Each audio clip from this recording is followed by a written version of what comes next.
Assalamualaikum warahmatullahi wabarakatuh. Selamat pagi semuanya pada seluruh siswa-siswi baru SMKN 1 Tambun Utara yang pada pagi hari ini sedang mengikuti kegiatan masa pengenalan lingkungan sekolah.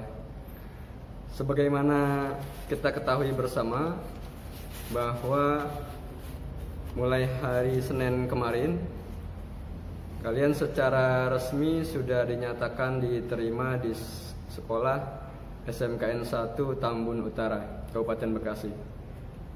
Syukur alhamdulillah, kita ucapkan bersama sebagai bentuk rasa syukur sehingga kalian pada saat ini sudah secara resmi menyandang sebagai siswa-siswi SMKN 1 Tambun Utara.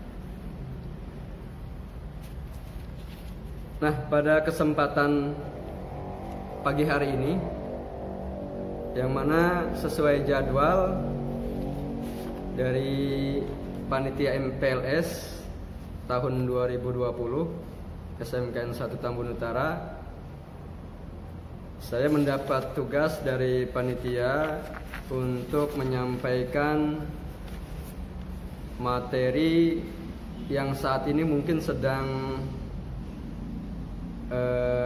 hot ya, sedang kekinian ya, yaitu tentang budaya hidup sehat dan bersih, protokol kesehatan pandemi COVID-19 di masa pandemi ini. Sebelum itu saya menanyakan mengenai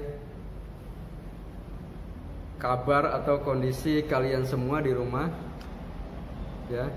Jadi sebelum nanti kita masuk ke materi, saya harus memastikan dulu jadi kabar atau kondisi kalian semuanya dalam keadaan sehat walafiat di tempat tinggalnya masing-masing. Bagaimana kabarnya? Ya, saya berharap dan mendoakan semuanya kalian dalam kondisi baik-baik saja, sehat walafiat, sehat lahir, sehat batin, sehat semuanya, sehingga kita semua bisa melaksanakan aktivitas sehari-hari dengan baik dan lancar. Karena sehat itu penting, bahkan mungkin nomor satu sehat. Ya, kalau kita tidak sehat, maka tidak bisa melakukan apa-apa. Aktivitas lainnya terganggu karena ya faktor kesehatan itulah yang menjadi pokok sehingga kita bisa beraktivitas yang lain-lainnya. Ya, kita tidak bisa belajar, tidak bisa mengikuti kegiatan MPLS, tidak bisa menyerap materi, tidak bisa mengikuti kegiatan-kegiatan aktivitas lainnya kalau kondisi kita dalam keadaan kurang sehat gitu ya. Oleh karena itu saya berharap dan selalu mendoakan semoga kita semua dalam kondisi sehat-sehat saja dan baik, sehat walafiat lahir dan batin. Nah, pada MPLS tahun ini ya, sebagaimana Bapak Kepala Sekolah sudah menyampaikan di hari pembukaan hari Senin yang lalu, bahwa MPLS tahun ini sungguh sangat berbeda dibanding tahun-tahun yang sebelumnya. Kalau tahun-tahun sebelumnya, begitu hari pertama masuk kegiatan MPLS, semua siswa baru masuk semua ke sekolah dengan kondisi semangat, ya, semangat berbahagia karena diterima di sekolah pilihannya di SMK negeri, ya. Nah, di mana sebagian siswa yang lainnya ya dengan berat hati terpaksa ada beberapa anak yang tidak bisa diterima gitu kan, dan kalian yang diterima di sini di sekolah negeri SMK 1 Tambun Utara harus bersyukur tentang itu ya. Nah, tahun ini berbeda dibanding tahun-tahun sebelumnya untuk kegiatan MPLS, bahkan termasuk nanti kegiatan KBM selanjutnya juga mungkin mengikuti perkembangan gitu ya. Yang jelas untuk MPLS tahun ini kalian mengikutinya dari rumah masing-masing ya. Mengapa sih tidak dilaksanakan di sekolah gitu kan, tidak seperti yang tahun-tahun sebelumnya? Karena memang kita melihat kondisi saat ini di mana sebagaimana kita tahu bersama bahwa sejak bulan Maret 2020 kita tahu bahwa ada musibah, ya, ada wabah yang sedang berkembang biak, menyebar kemana-mana, gitu kan, bahkan sampai memakan korban yang cukup banyak, tidak hanya di Indonesia, bahkan di seluruh dunia, ya. Nah, oleh karena itu, maka kebijakannya yang diambil oleh Dinas Pendidikan, ya, bahwa untuk kegiatan MPLS tahun ini tetap dilaksanakan, hanya saja dengan metode daring atau metode online, di mana siswa mengikutinya dari rumah masing-masing melalui dengan berbagai media. Ya, saat ini kan sudah banyak media-media atau aplikasi-aplikasi yang bisa kita gunakan untuk kegiatan atau pembelajaran yang sifatnya daring atau online. Mulai dari Zoom, ya kan?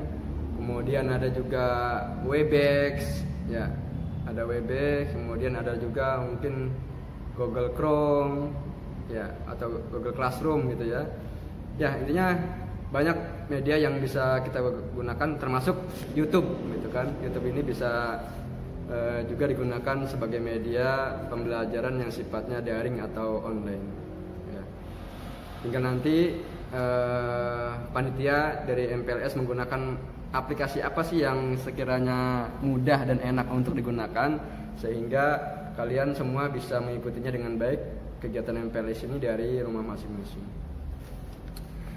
Para siswa-siswi sekalian, terkait dengan materi yang akan saya paparkan, yaitu mengenai budaya hidup bersih dan sehat di masa pandemi COVID-19 ini, tentunya materi ini cukup penting di saat-saat seperti ini, ya, di saat-saat dimana kita beraktivitas dibatasi, ya kan, mau ke sekolah juga tidak bisa karena dikhawatirkan terjadi kerumunan dan menimbulkan potensi-potensi penyebaran, ya kan. Nah, oleh karena itu materi ini perlu kiranya saya sampaikan kepada kalian semua agar supaya punya gambaran, punya wawasan, dan bisa menerapkan seperti apa sih pola hidup yang sehat, pola hidup yang bersih sesuai dengan protokol kesehatan yang sudah diterapkan oleh pemerintah. Ada beberapa protokol kesehatan yang bisa kita terapkan, ya, di masa-masa pandemi seperti ini, ya. Yang pertama yaitu budaya hidup bersih atau sehat dengan cara memperbanyak asupan, ya, memperbanyak asupan makanan-makanan atau minuman yang bergizi, yang nutrisinya baik, gitu kan. Apa itu makanan-makanan atau asupan-asupan yang bergizi dan mempunyai nutrisi yang baik? Kalau kita gali informasi dari berbagai sumber yang ada atau dari berbagai media yang ada, gitu kan. Makanan ini menjadi sangat penting karena di saat pandemi seperti ini kita dituntut untuk lebih kuat daya tahan tubuhnya, lebih kuat imunitas tubuhnya. Kenapa? Semakin kuat imunitas tubuhnya, semakin baik daya tahan tubuhnya, maka semakin mengurangi potensi kita tertular dari penyakit atau virus COVID-19. Oleh karena itu, salah satu budaya hidup sehat dan bersih yang bisa kita lakukan adalah memperbanyak asupan atau makanan yang bergizi, yang nutrisinya baik. Apa sih kira-kira makanan yang nutrisinya baik atau bergizi gitu ya? Di antaranya yaitu makanan-makanan yang mengandung vitamin C yang tinggi, Ya, jadi makanan-makanan itu kan banyak. Nah, yang kedua, budaya hidup bersih dan sehat yang bisa kita lakukan adalah memastikan bahwa kebutuhan air minum kita atau air putih kita itu tercukupi minimal itu dalam satu hari 8 gelas ya. 8 gelas air putih atau kurang lebih 2 liter air. Nah, 2 liter air ini ya diusahakan itu yang air putih. Adapun kopi, susu, teh dan lain-lainnya itu mah tambahan. Ya, itu mah tambahan. Artinya yang pokoknya itu yang 2 gelas itu air putih ya, itu harus kita penuhi. Pengaturannya bagaimana? Ya, itu mah fleksibel. Bisa juga mungkin setelah kita bangun tidur, kita minum 1 gelas gitu kan. Ntar jeda 2 jam kita minum 1 gelas lagi, jeda 2 jam lagi minum 1 gelas gitu kan. Sampai dalam satu hari 24 jam konsumsi air putih kita itu tercukupi 8 gelas per hari atau 2 liter per hari. Ya. Ketika kita cukup minum air putih, insya Allah mudah-mudahan ya daya tahan tubuh kita, imunitas tubuh kita itu bisa terjaga sehingga kita kalau sudah daya tahan tubuhnya baik, imunitasnya baik, itu tidak gampang sakit, gitu ya. Itu seperti itu kata dokter dan kita yakin ya. Kita meyakini bahwa itu memang baik untuk kondisi daya tahan tubuh kita. Selanjutnya, anak-anak sekalian, ya, ketiga yang bisa kita lakukan terkait dengan budaya hidup sehat dan bersih, yaitu olahraga. Nah, ini ya. Jadi olahraga ini juga penting. Dulu sebelum masa-masa pandemi, kita juga sering digembur-gemburkan, sering diarahkan, dianjurkan untuk senantiasa bergerak atau berolahraga. Nah, apalagi di masa pandemi ini, ya, dimana pergerakan-pergerakan kita itu dibatasi, mau keluar rumah, mau ke sana kita dibatasi. Nah, kita dianjurkan lebih banyak di rumah. Tapi walaupun kita dianjurkan lebih banyak di rumah, bukan berarti kita ya bermalas-malasan atau tidur-tiduran aja atau rebahan aja gitu kan. Bukan seperti itu. Jadi ketika kita berada di rumah, kita dianjurkan lebih banyak di rumah, itu kita harus tetap untuk melakukan gerakan-gerakan fisik yang cukup gitu ya, yang cukup, yang teratur supaya apa? Supaya sirkulasi darah kita itu normal. Ya. Karena kan semakin banyak gerak tubuh kita ini, itu semakin baik. Dan sebaliknya kalau semakin didiamkan gitu kan, rebah-rebahan, malas-malesan, tidur-tiduran, ya kan, mundar-mandir, rebahan lagi, tiduran lagi, lah itu kan secara keseimbangan itu terganggu. Ya, terganggu karena fitrahnya kita kan ini kan bergerak gitu kan, dikasih tangan untuk bergerak, dikasih kaki untuk bergerak, beraktivitas. Nah, apalagi ketika kita dianjurkan selama masa pandemi ini kita dianjurkan oleh pemerintah lebih baik di rumah, maka kita juga harus menyeimbangkan hidup kita dengan berolahraga teratur. Bentuknya apa? Nah, olahraga teratur itu kan bisa macam-macam. Ya, bisa juga senam, bisa juga lari di tempat, bisa juga ya bermain bulu tangkis gitu kan, sederhana di halaman rumah. Bisa juga goes juga mungkin nggak sampai terlalu jauh kemana gitu kan. Yang penting kita usahakan gerak dan gerak supaya apa? Supaya semua persendian kita, semua otot-otot kita menjadi rileks, kemudian sirkulasi darah juga lancar, sehingga pada akhirnya akan berdampak pada kesehatan kita. Jadi imunitas tubuh kita juga terjaga melalui olahraga yang rutin dan teratur. Kemudian para siswa sekalian, untuk selanjutnya budaya hidup sehat yang bisa kita terapkan itu adalah istirahat yang cukup. Nah, ini tadi sempat kita bahas. Jadi ketika kita dianjurkan lebih banyak berada di rumah, ya memang baik dan penting itu istirahat. Jadi minimal itu kalau kata dokter gitu kan, dalam satu hari satu malam minimal kita istirahat 8 jam, 7 sampai 8 jam dalam satu hari satu malam. Nah, itu diupayakan sebisa mungkin itu terpenuhi. Ya, kenapa? Karena kalau kita istirahatnya cukup, gitu kan, tidurnya cukup, itu akan membuat pikiran kita fresh, ya kan, badan kita juga sehat, gitu kan, sirkulasi darah kita juga lancar. Dan sebaliknya, ketika tidur kita atau istirahat kita kurang dari 8 jam atau terganggu, maka ini akan berdampak kepada daya tahan tubuh kita. 4, yaitu istirahat yang cukup.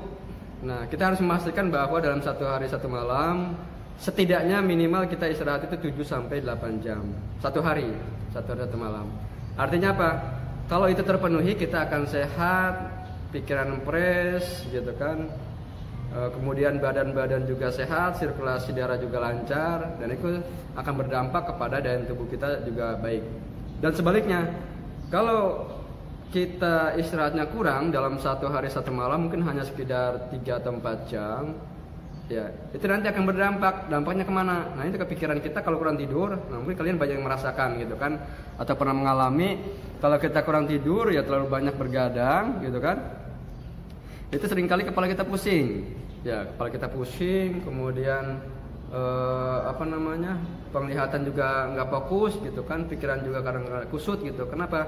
Karena itu ada pola hidup yang tidak sehat, yang tidak seimbang, ya, yang seharusnya kita tidur 8 jam kurang lebih dalam 1 hari, nah kemudian kurang daripada itu hanya 3 atau 4 jam, maka akan berdampak ke semuanya. Nah, ketika kita kurang istirahat, maka pikiran kita juga akan terpengaruh, badan kita juga akan lemes, gitu kan. Nah, pada akhirnya itu akan berdampak kepada daya tahan tubuh kita. Daya tahan tubuh kita akan juga berkurang. Imunitas tubuh kita juga akan semakin menurun. Yang pada akhirnya ketika daya tahan tubuh berkurang, imunitas menurun, itu akan rentan atau berpotensi untuk terkena virus. Ya, makanya dengan kondisi pandemi ini, supaya kita juga terjaga daripada virus-virus yang berbahaya itu, kita harus bisa mengatur pola hidup kita. Ya, salah satu tadi dengan istirahat yang cukup minimal 7 sampai 8 jam dalam sehari semalam, yaitu. Kemudian para siswa sekalian, selanjutnya budaya hidup sehat dan bersih yang bisa kita terapkan di masa pandemi ini, yaitu bisa juga dibantu dengan mengkonsumsi multivitamin. Nah, ini ya. Ini sifatnya suplemen. Yang multivitamin ini sifatnya suplemen, tapi baik, gitu ya, tapi bermanfaat bagi tubuh kita. Ya.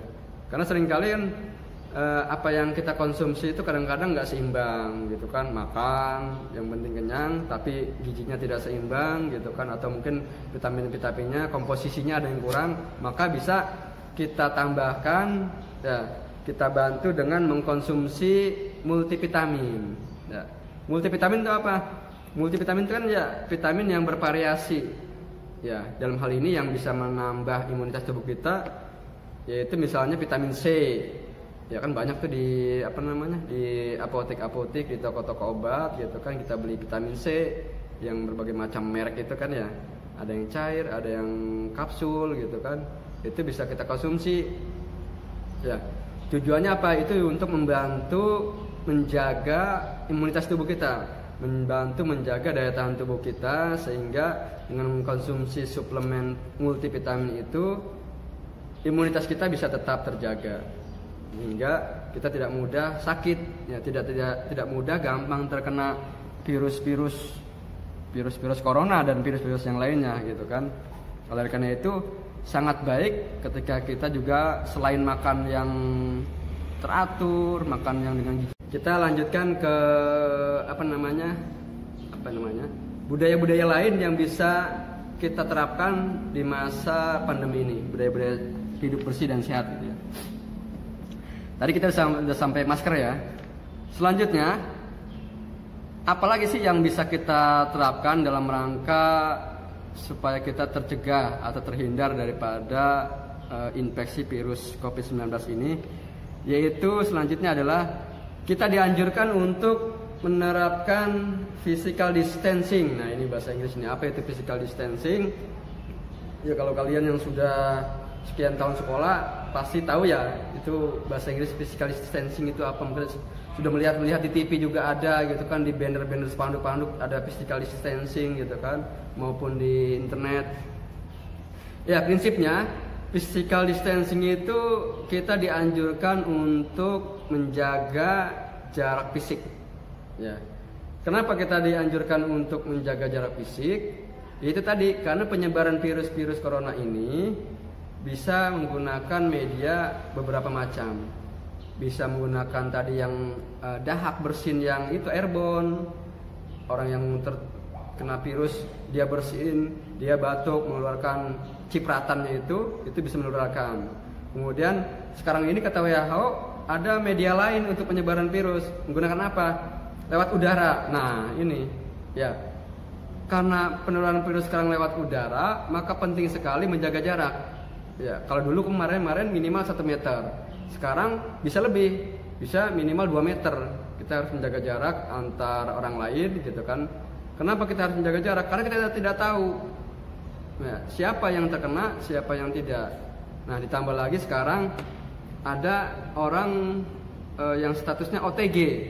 Ya, kalau dulu kan ada PDP, pasien dalam perawatan, ada pengawasan, kemudian ada ODP, orang dalam pengawasan, ada lagi OTG sekarang. Nah, ini mungkin yang baru yang harus kita ketahui juga. OTG itu apa? Orang tanpa gejala. Dia sebetulnya terinfeksi gitu ya, terinfeksi sudah kena, sudah terjangkit virus, tapi dia tidak menimbulkan atau tidak memunculkan, tidak menampakkan gejala kalau dia sudah kena. Nah, tapi kenyataannya dia kena. Kita lanjutkan nih sedikit lagi paparan terkait dengan budaya hidup bersih dan sehat. Tadi sudah kita sampai pada menerapkan physical distancing ya.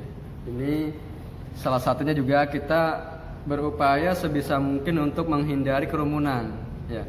Jadi kerumunan ini memang berpotensi untuk terjadinya penyebaran. Oleh karena itu ketika kita keluar rumah, upayakan sebisa mungkin hindari kerumunan itu. Ya, kalaupun memang tidak bisa dihindari, paling tidak kita menerapkan menggunakan masker, menjaga jarak, gitu kan, menggunakan hand sanitizer dan lain sebagainya. Selanjutnya, di masa pandemi ini kita juga bisa menerapkan pola hidup sehat menggunakan atau menerapkan cuci tangan secara rutin dengan sabun. Nah, ini tadi salah satu media penyebaran virus corona yaitu dengan menyentuh barang-barang yang mereka sentuh. Jadi orang yang sudah tertular itu bisa menularkan orang lainnya menggunakan barang-barang yang sudah mereka sentuh. Oleh karena itu ya, namanya tangan, kita kadang-kadang menyentuh tanpa sengaja gagang pintu, kursi, botol.